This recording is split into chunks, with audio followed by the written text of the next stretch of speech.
How's everybody doing? Is this working well? So I've gotten some tweets already, some funny ones. Someone called me the Twitter silencer. Who's that? Where are you? Just to raise hands, who is a Twitter user in the room? Okay. Well, I'll give you a little background on myself. I've been with Twitter for a little over 3 years. When I started with Twitter, we were about a 250-man company. Today, Twitter is about 3,000 strong. We are all over the globe. Our office is here, well, not here, but in Atlanta. We have about 40 people in Atlanta, 15 of which are on the sales side, and then about 25 are actually work within the data center that we have in Atlanta. So, little known fact, Twitter has a data center in Atlanta that services the East Coast and all of Europe. So most of your traffic actually flows through Atlanta. But I'm going to talk to you a little bit about the platform. I'm going to talk to you a little bit about what we show marketers, and then also just some examples from what brands are doing on the platform. Background on me, I've been in the online advertising industry for a while now. It ages me. Started with Yahoo in 1998 in New York City. Don't do the math. And moved down to Atlanta in 99. Actually, Yahoo moved me down, helped to open the Yahoo office in 99, and have been with AOL, advertising.com, and a few other startups in between. Yeah, there's nobody in the front row, by the way. 2 guys. Thank you all. Appreciate it. Round of applause. Yeah.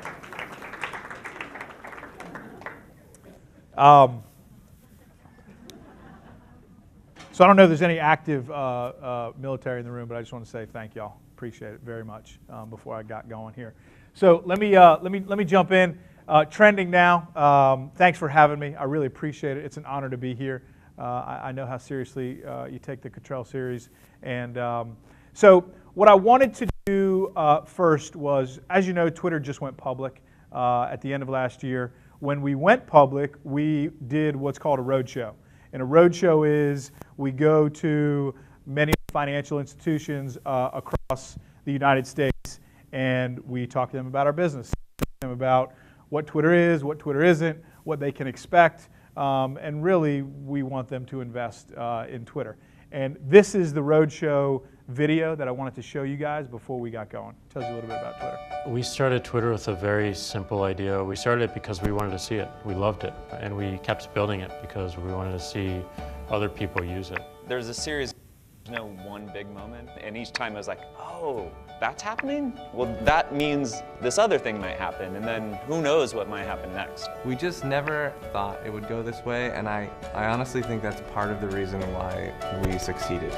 It's such a simple tool, yet people have done so many amazing things with it. We're unable. We may end up in losses.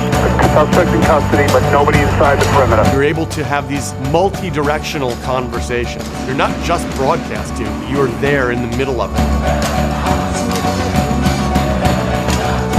I am going to make history here as the first president to live tweet. I'm using Twitter to send pictures and thoughts from space. And every day, I really enjoy reading your tweets.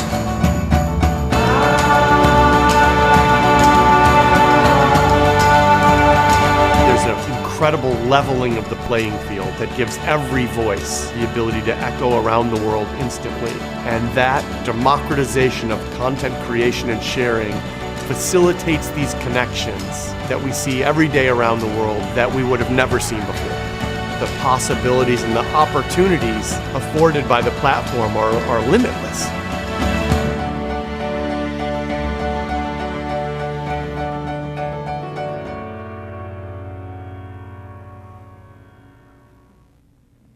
So when we think about Twitter, we think about Twitter as being live, we think about Twitter as being public, and we think about Twitter as being distributed.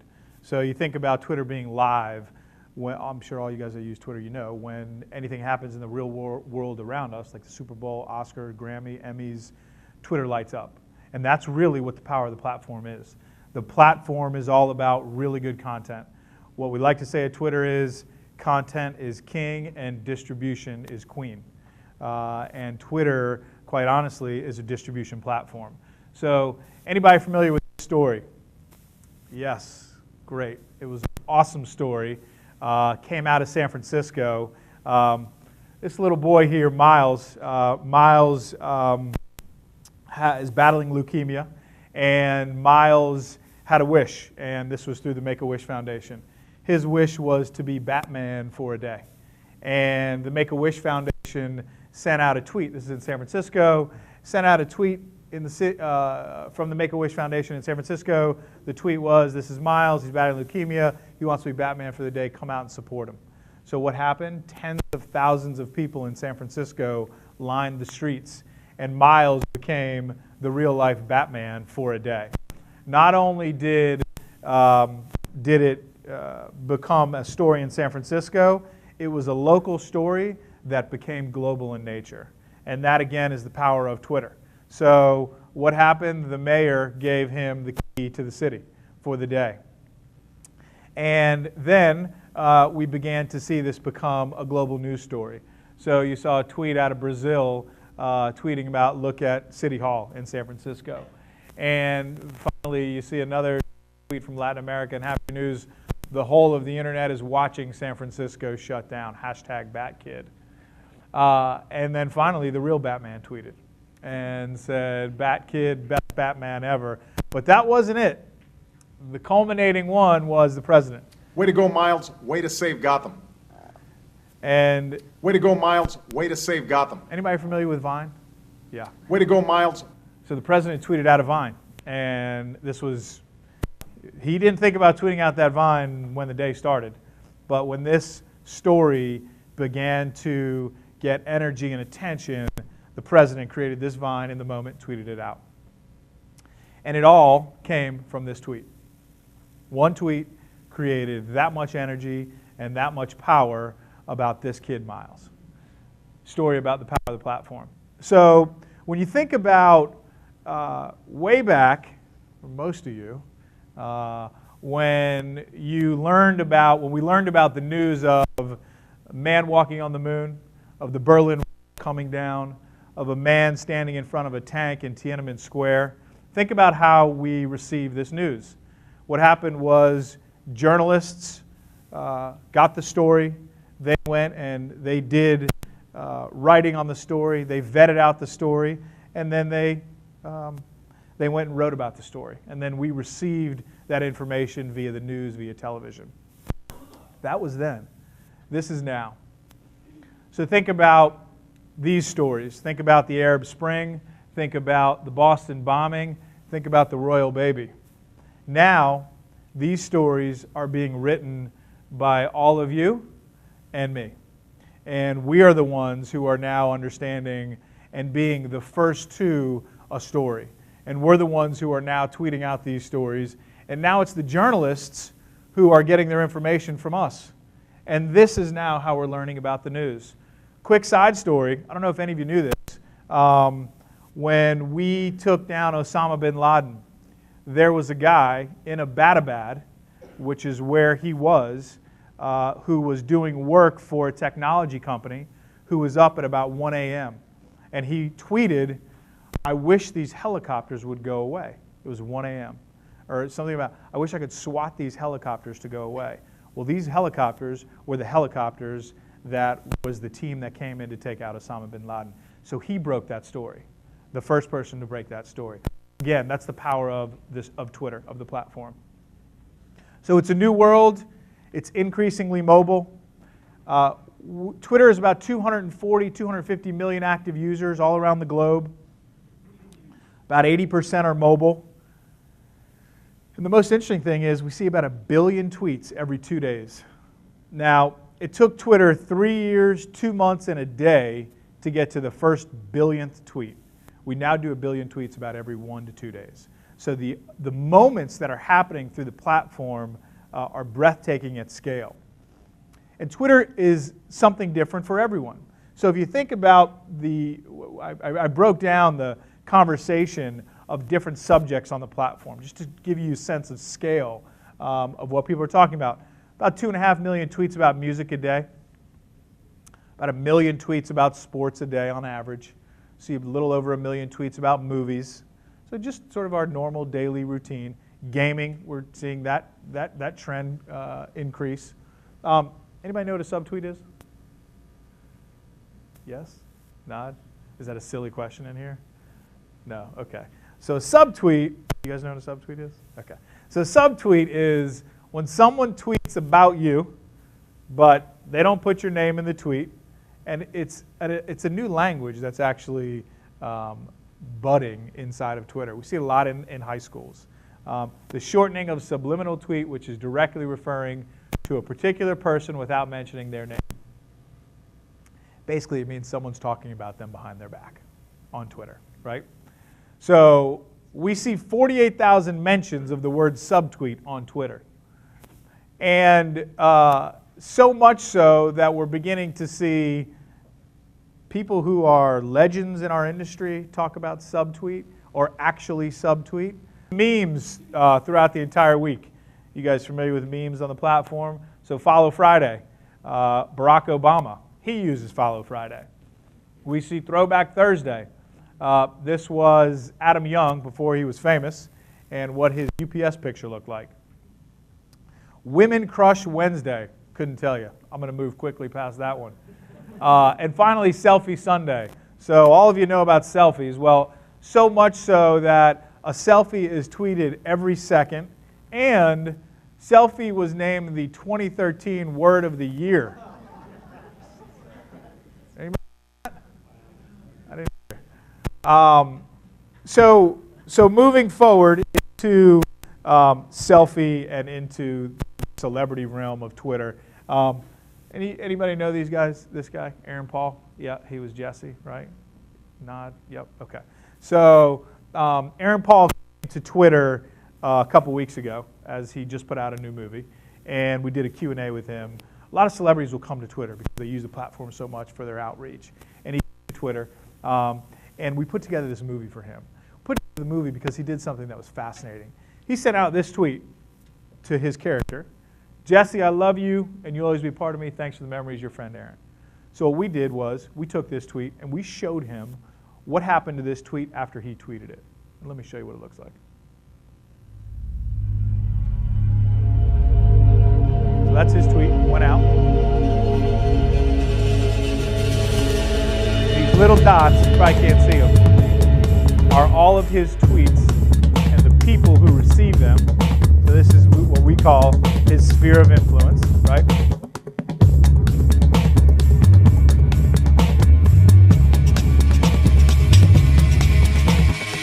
And these are his tweets. United States, and then also the world. And how quickly one tweet traveled from not only inside the United States, but across the globe.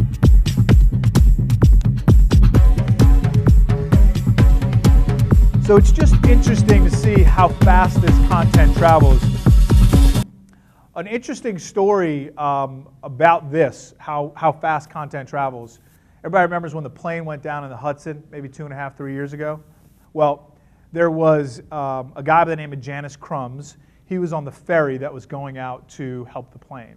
He took a picture and he tweeted it out. When he took the now keep in mind, Janice Crumbs had 30 followers. The picture that he took was the picture that everyone in this room saw on every global news network across the world. He had 30 followers. One picture on every global news broadcast network around the globe. Talks again about the power and how fast content moves through Twitter. So I want to switch gears and talk to you a little bit about Twitter and TV.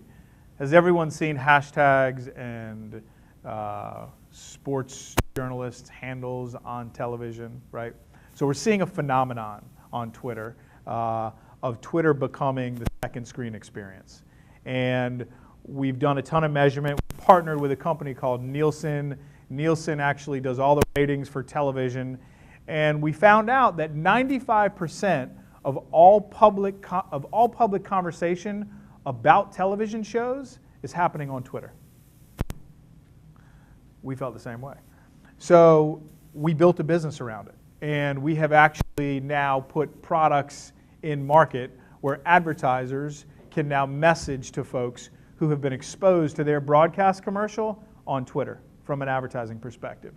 So I wanted to walk you through what this looks like to us. So early days of television, there was no sound, right? As sound began to become pervasive, the movie like Jaws would not be the movie that it was without sound, right? So we've taken it one step further, and what we think is happening now is we believe that Twitter is part of an ecosystem that's beginning to create the social soundtrack, and the social soundtrack around television. And I have a great example of what the social soundtrack of television looks like, and this is an example of the Flying Wallenda brothers. Anybody see this when they walked across the Grand Canyon? When he did? Nod of heads? No, some did. Okay. So what he did was he walked across the Grand Canyon on this tightrope. He had nothing holding him. And as you can imagine, like it always does on Twitter, live events create a massive amount of conversation on the platform. So I have a video of it. I'm going to show it to you what it looks like.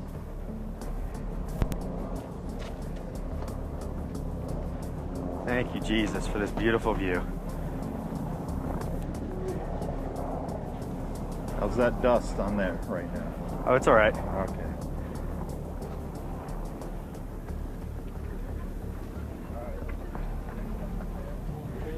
Praise you, God. Praise you, Jesus.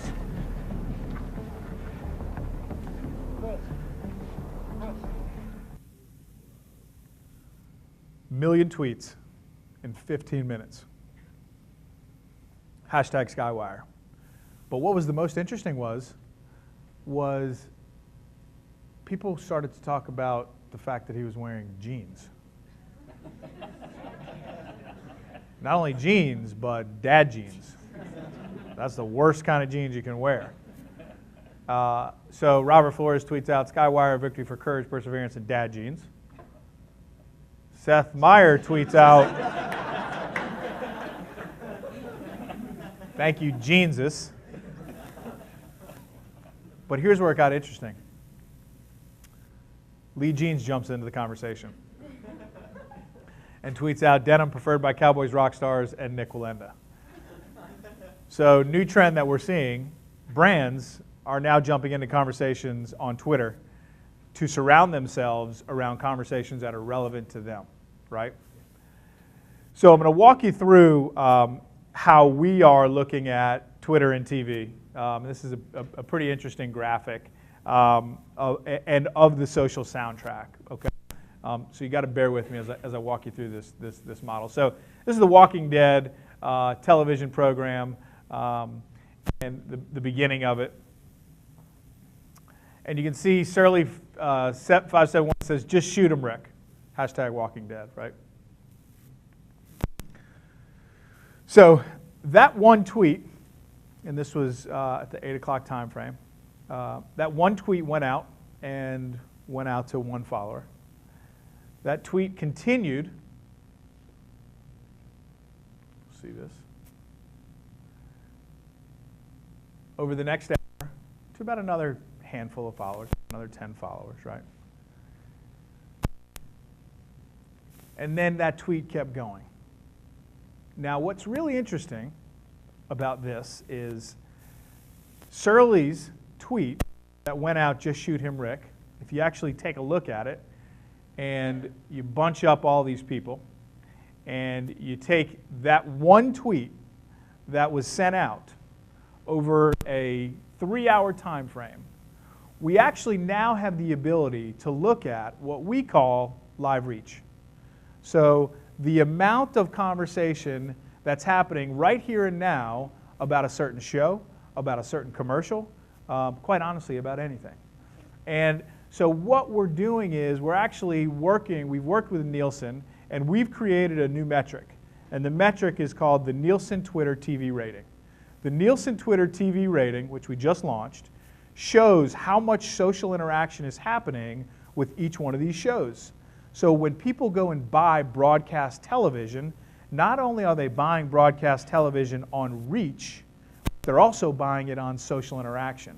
So the value of a show that may have massive reach and a tiny bit of social interaction is going to be completely different than a show that has a very small audience and a ton of interaction.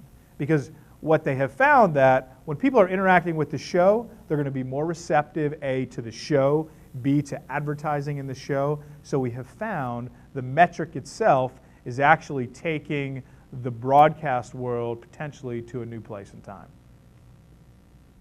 So I'm going to take you through, go a little bit further and talk to you a little bit about sports. So when sports happens, as you can imagine, the platform lights up, whether it's a big game or not.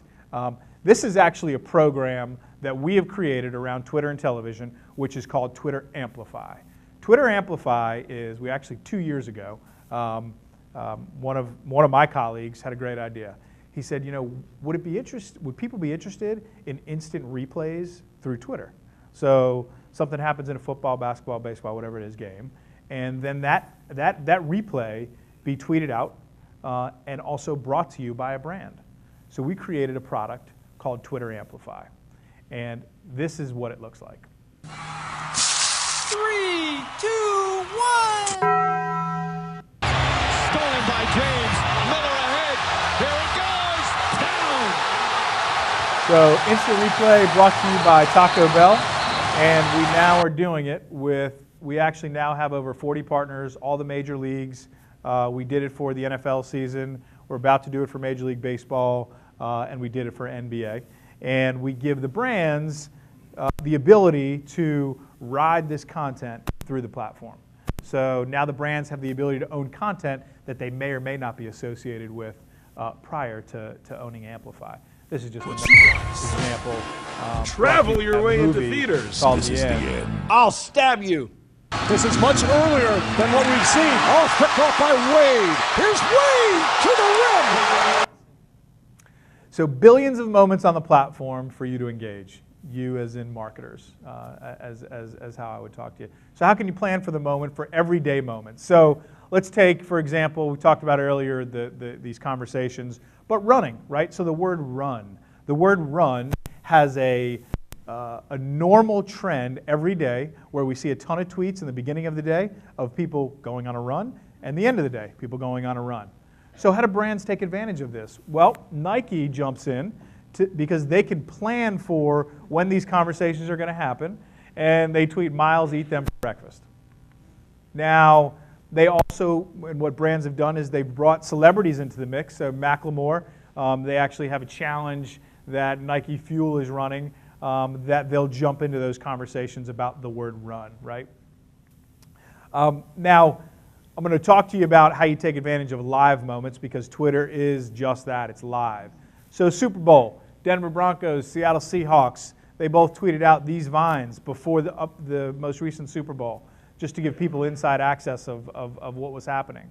So Twitter was the second screen for the Super Bowl. There were about 25 million total tweets, and you probably can't see it, but they're color-coded here, Broncos, Seahawks, and halftime show. And this is actually what it looked like across the globe. You can't see that well, but over here is Australia and Europe and the United States and Latin America.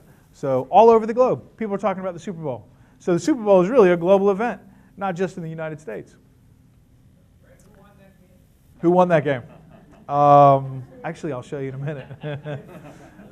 So what happened? Brands jumped into the conversation. And some funny ones. You know, this game is like a DiGiorno pizza because it was done after 20 minutes.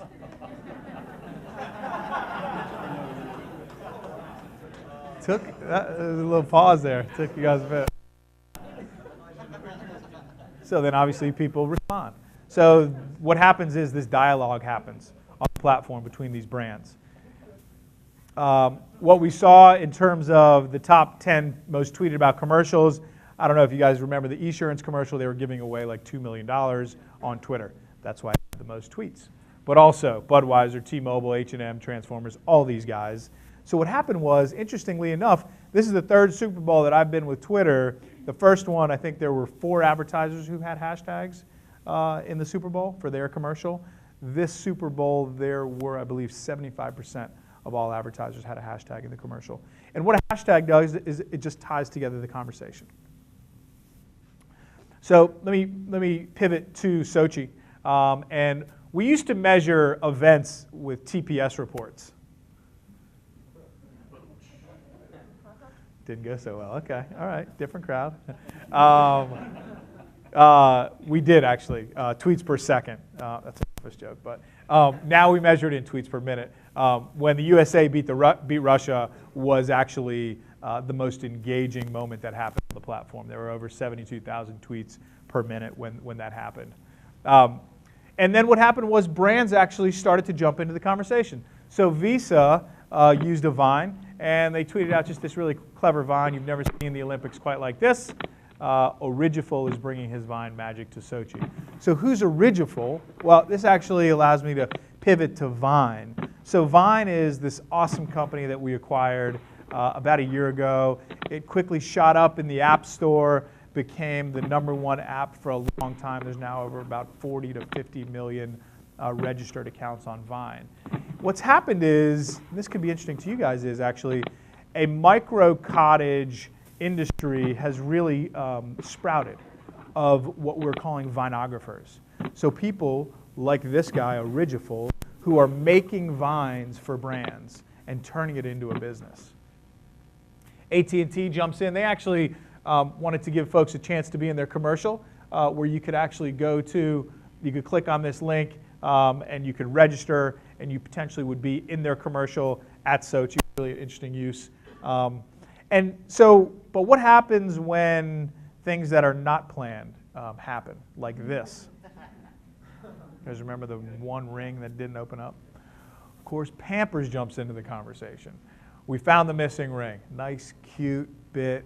Was great, ton of engagement, and actually was retweeted a bunch.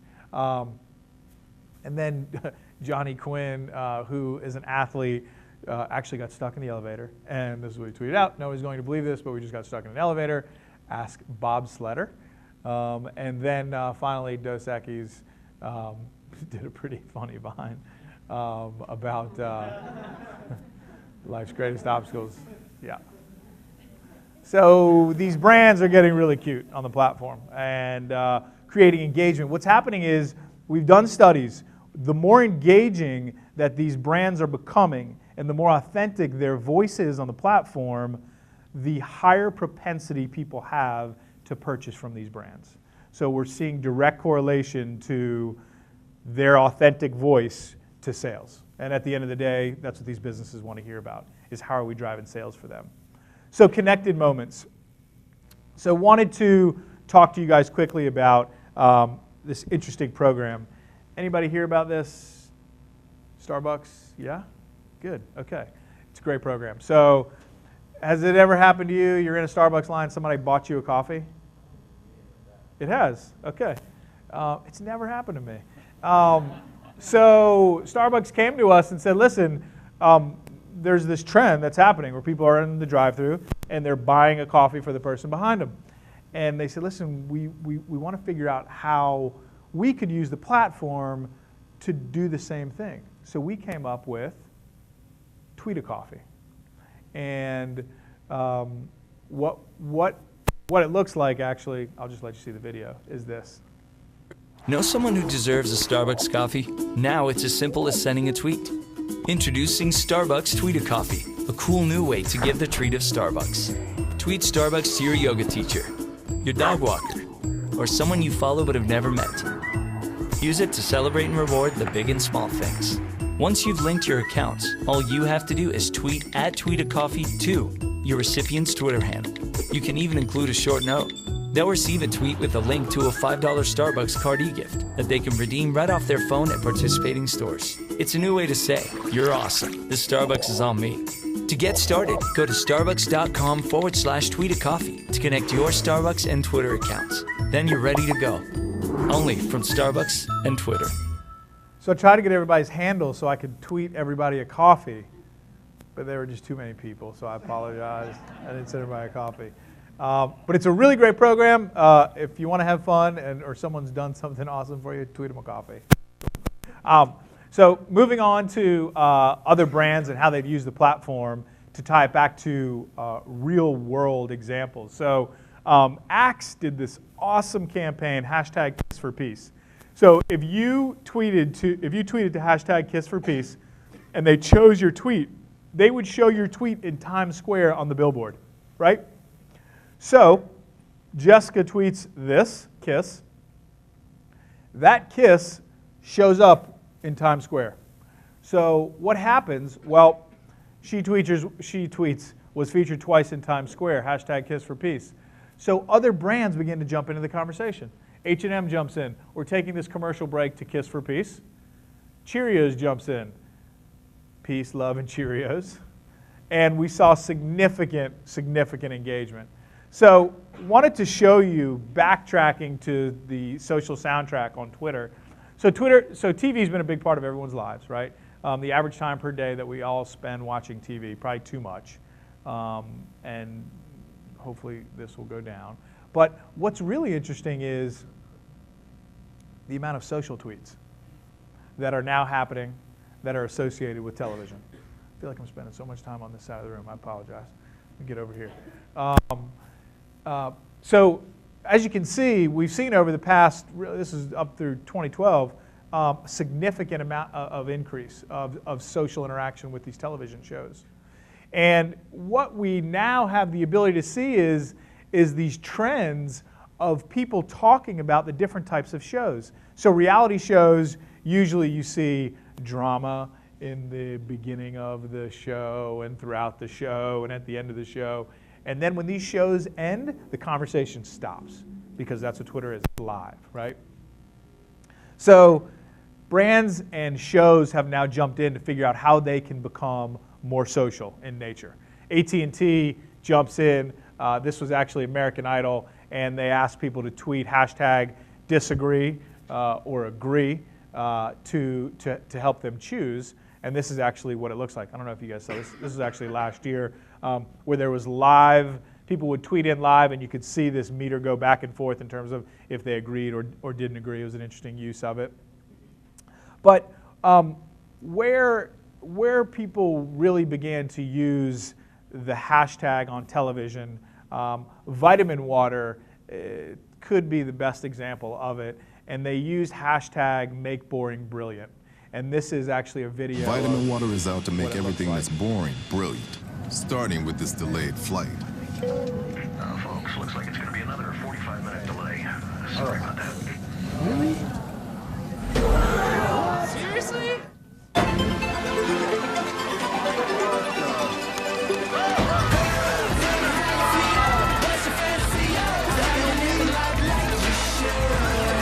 Tweet what's boring. We'll make it brilliant. Vitamin water. So Vitamin Water said, tweet us hashtag make boring brilliant and we'll respond to you.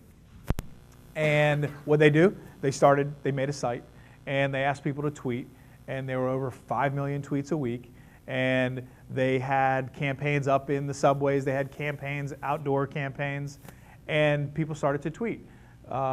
Being single, hashtag make boring brilliant. So Vitamin Water responds, send yourself flowers and see who gets jealous. Chance tweets, department stores, make boring brilliant. Vitamin Water responds, to the man cave we go. My whole week day job, Vitamin Water responds, assign everyone in a meeting an action figure, then mimic their moves with their tiny cape counterparts. So they were really creative on the platform. Awesome use of the hashtag. Want to get sort of, as we get towards the end of the presentation, and talk a little bit more about connected moments. This is a great connected moment. So Jay-Z partnered up with Samsung to help them sell all their new who has a Samsung device in here? Yeah, they have done amazing. So anyways, Jay-Z connected with Samsung on the platform. And this is actually a video of what he did, and I'm going to talk you through what the results look like.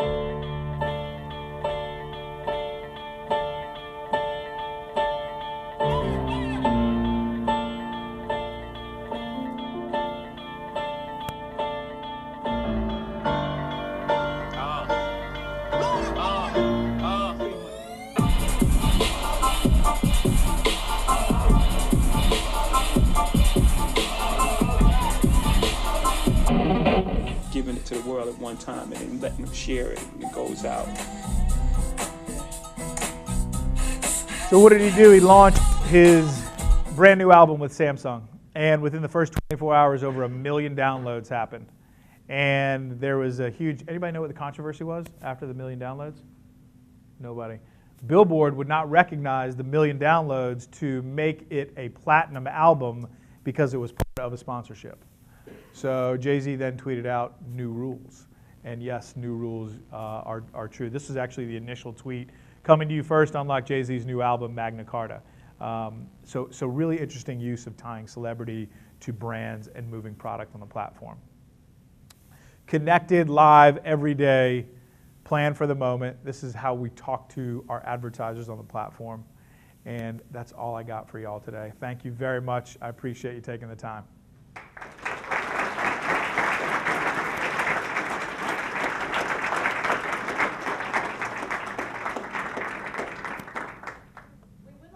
Floor for any questions, if that's all right with you, Brent? Sure. All right. I see a question over here.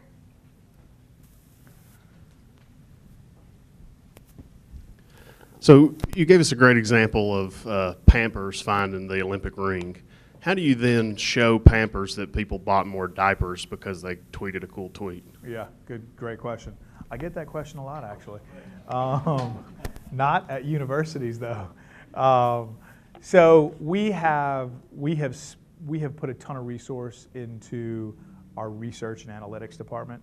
And what we do is we actually have research that we're able to tie back to tweets in terms of how they have either A, moved sentiment, B, moved product. So we work with third parties like Datalogics, which are basically database companies, where we can show if someone who is exposed to that tweet actually walked into a Walmart, a Target, and swiped their credit card to buy Pampers. So we actually take that research back to these brands to show them that this stuff actually really works. How does that track? Like, how do you know I saw a tweet and I went to Walmart? That's a good question. So we have surveys that we put out after campaigns run to people who were exposed and people who were not exposed. So people who were exposed who respond to the surveys, and they either respond that they had actually engaged with the tweet, or we see that they engaged with the tweet. So the way that we measure Twitter from an advertising perspective and the way we sell it is on a cost per engagement model. So brands only pay us when users like yourself engage with a tweet. Engage meaning reply, retweet, or favorite it, or click on a link in the tweet. A lot of cases in these tweets, there'll be links where like you would click on a link, it would take you somewhere, which is also another way to track. That makes sense? Another question?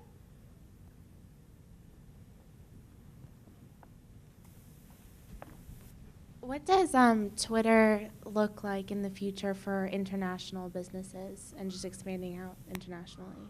I'm sorry, what was the end of it? Expanding internationally? Yeah, so good question. So we are in, I don't think I can reel them off anymore. We're in a lot of countries now. And we have actually doubled down our efforts from an international perspective, not only from the sales side, but also from a user growth perspective. So every country is different in terms of what they need and what they desire. I don't know if any of you are following what's happening in Turkey right now, but Twitter was actually banned in Turkey for a bunch of different things. And so every country is very different. So we're actually building out basically individual businesses of Twitter within each individual country, not only from the sales and operations side, but also from the sort of business user growth, user experience side. Yeah, ton of focus there right now. Hey Brent, how you doing? Adam Great. Baker, Hey, Nighthawk of Wall Street. You can follow me on Twitter. Cool. If you want. Love it. What was the handle? Nighthawk of Wall Street. That's Night- actually my name on Twitter. Nighthawk? Yeah. Oh, I love it. Hashtag UNG, like I'm always on there. Huh. I see how Pampers and Doritos and all those folks are making money. How can students here at University of North Georgia generate revenue for themselves by using Twitter? Wow, that's a good question. I don't know, but when you find out, no.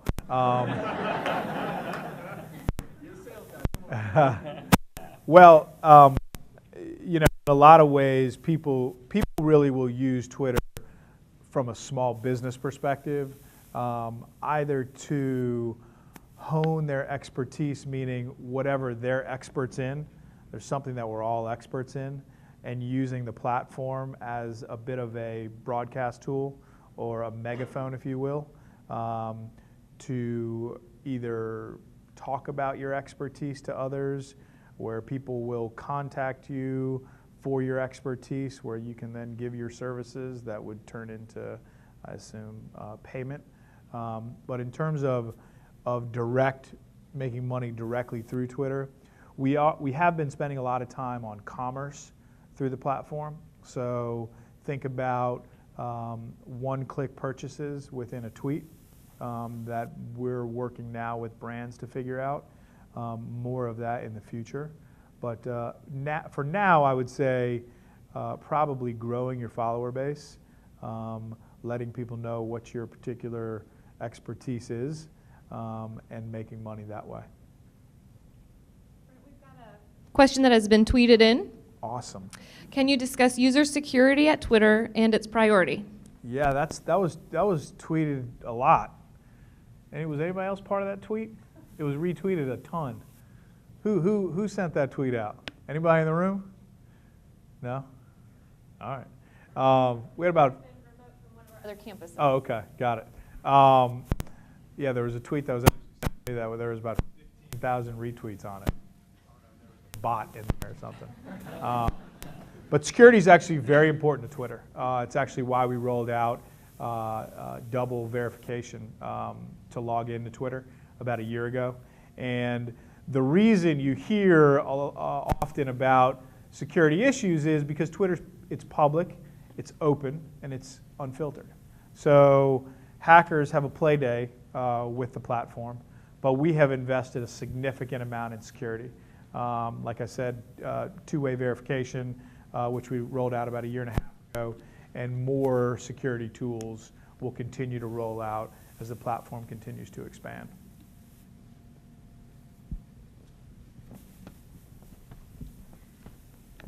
To piggyback on that, many of the online sites such as Google, when you email through Gmail or do other things, searches, you notice that the ads alongside start matching the things that you're talking about. Yep.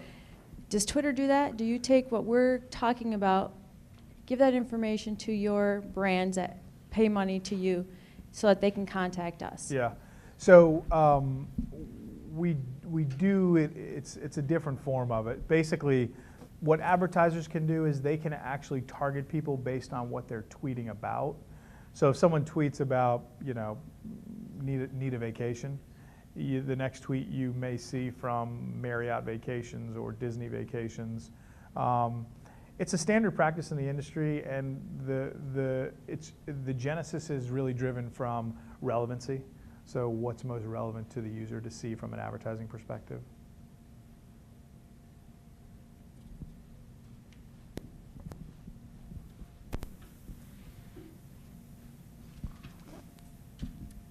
You said that during the Super Bowl that like 75% of the commercials used like a handle or a hashtag. Mm-hmm. And since they're not using like say the Twitter bird or the logo, do they have to contact you before they use those hashtags? No, but they do. They're not required to because again, Twitter's public, so everything you tweet is public. But in a lot of cases they will, from a strategy perspective, to really ask for help and consultation in terms of how they can use, because what happens is you put a hashtag in a commercial, you then create a ton of conversation on the platform. So the next question is, well, how do we, the brand, Coca-Cola, go take advantage of that conversation that we just created on Twitter? Which is set, and the way we talk about this is, that conversation that you just created on Twitter is basically your inventory to go do with it what you want. So in a lot of cases, we'll get questions around, how should we go about this around the Super Bowl?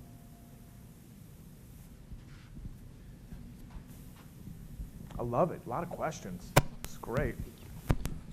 Twitter was a private company since a couple of years ago, and it was a lot of concerning about its IPO, mainly because regarding the profitability of the company. And at the end, it was a big success.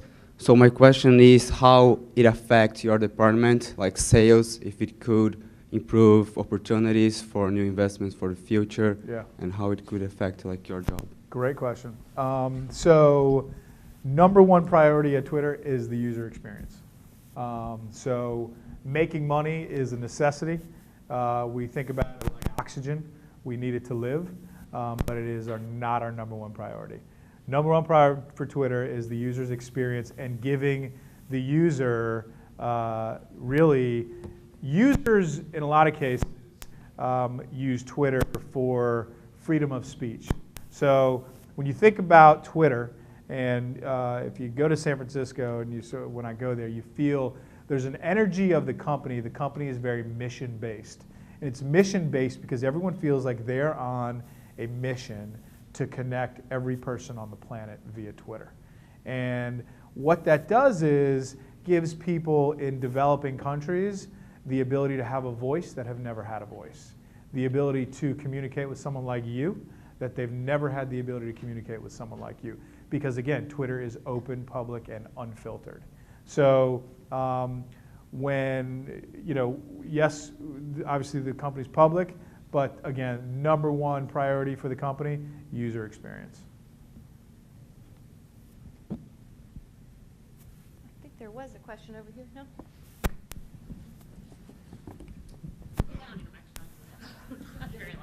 I'll get it anyway. Okay. All right, so to piggyback on that a little bit, because you said that you were banned in Turkey. Yep. How many countries has Twitter been banned from, and how do you deal with those very politically sensitive areas? Yeah, question. Obviously that's public news. How do we deal with each individual situation differently? In terms of how many countries, I don't know. I don't know the answer to how many. I actually don't think we're banned in, like there's like a list of banned countries. Usually what happens is around an uprising, around a controversial elections where the government does not want information tweeted out to the rest of the globe to get out of the country about what's really happening, is when we see things like this happen. We saw it, when there was unrest in the Middle East, the Arab Spring. There was a lot of conversation around this.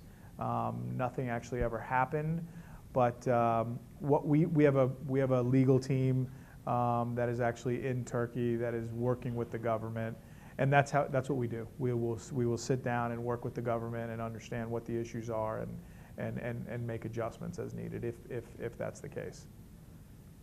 But real sensitive areas, as you can imagine. All right, we've got a final question here. I get the final question. Mm-hmm. I just wanted to ask if you could give any advice to students and to our graduates for things that you think are important skills, attributes in your employees. Yeah, great question. So, the workplace has definitely changed from when I went into it, and over the past, every couple of years it seems to really change. I would say right now the thing that I look for when we're talking to people to bring onto the team is really a level of entrepreneurial thinking. So the ability to think outside of the box, the ability to have a creative mind, and the other thing is figure out what you're really good at. I mean, everybody is really good at something. I like to call it, everyone has a superpower, and everybody was born with it. And if you can figure out what that superpower is sooner than later in life, hone in on that superpower, and go focus on the things where that superpower is going to make you best in class, that would actually be my advice around that, in terms of what, don't make yourself something that people want you to be when you're out there looking for a job. Figure out what you are good at and go match that up with people who are looking for that same skill set. We actually have one last final question. Oh, okay. Well, thank you for that consideration. But let's say I was an entrepreneur. Let's just say I made Dayglow sandals, and I wanted to export those to Brazil. How could I use Twitter to develop a market or grow market share in selling to individuals in Brazil? Have you started the company yet, or are you trying to think about starting a company? Just theoretical company here, but you know, I'm trying to see how this can help entrepreneurs with their classic problem of how do I sell my product. Yeah.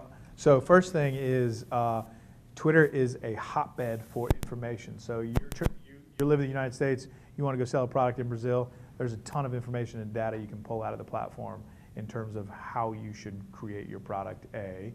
B, you would have the ability to connect with other small businesses of the like in Brazil to make those real-time connections. And C, you would be able to build a following of people that you could then go sell to through the platform on Twitter in the form of a follower. So just sort of off the top of my head, that's how the advice I would give.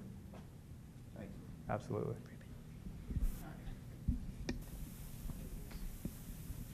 Brent, we appreciate you coming. Oh, absolutely. Appreciate you being here. Let's give Brent a big hand. Thank you.